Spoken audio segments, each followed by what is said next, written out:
വീട്ടിൽ പാചകം ചെയ്ത റേഷനരി ചോറിന് മണിക്കൂറുകൾക്കകം നീല നിറം. ചാലക്കുടി മേലൂർ പാലപ്പള്ളി ഭാഗത്താണ് നാട്ടുകാരെ അമ്പരപ്പിച്ച് വെന്ത റേഷനരി നീലച്ചോറായത്. വേവിച്ചെടുത്ത റേഷനരി ചോറിന് നീലനിറം വന്നതിന്റെ അമ്പരപ്പിലും കൗതുകത്തിലുമാണ് ചാലക്കുടി മേലൂർ പാലപ്പള്ളി പ്രദേശവാസികൾ. ചോറ് വെച്ചിട്ട് പിറ്റേ ദിവസം കാലത്തേക്ക് അത് നീല കളറായി. അതെന്നാ എത്ര നാളായിട്ട്? ഒരു 3 ആഴ്ച മുൻപാണ് നീല കളർ. അപ്പൊ ഞാൻ ഇനി പാത്രത്തിൽ വെച്ചാൽ അങ്ങനെ ആയിരിക്കും, അങ്ങനെ എന്തെങ്കിലും അത് കോഴിക്കും പട്ടിക്കായിട്ട് കൊടുത്ത് തീർത്തു. ഞങ്ങൾ പിന്നെ കഴിച്ചില്ല. കഴിഞ്ഞ ദിവസമാണ് സംഭവം. ചാലക്കുടി വാലങ്ങാമുറിയിലെ റേഷൻ കടയിൽ നിന്ന് അരി വാങ്ങിയവരാണ് ഒട്ടും പ്രതീക്ഷിക്കാത്ത സ്പെഷ്യൽ നീലച്ചോറിന്റെ കെണിയിലായത്. റേഷൻ കടയിൽ നിന്ന് അരി വാങ്ങിയവർ തിരികെ വീട്ടിലെത്തി അന്നത്തെ ഭക്ഷണത്തിനായി പാചകം തുടങ്ങി.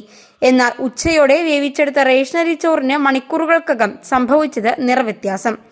വൈകുന്നേരത്തോടെ ചോറ് പൂർണ്ണമായും നീലച്ചോറായി മാറി. നാളിതുവരെ വെന്ത ചോറിന് വെള്ളനിറം മാത്രം കണ്ട വീട്ടുകാർ ഒട്ടൊന്നുമല്ല അമ്പരപ്പിലായത്. റേഷനരി വേവിച്ചെടുത്ത ചോറ് നീലച്ചോറായി മാറിയ വിവരം ഇതിനകം പ്രദേശമാകെ അറിഞ്ഞു.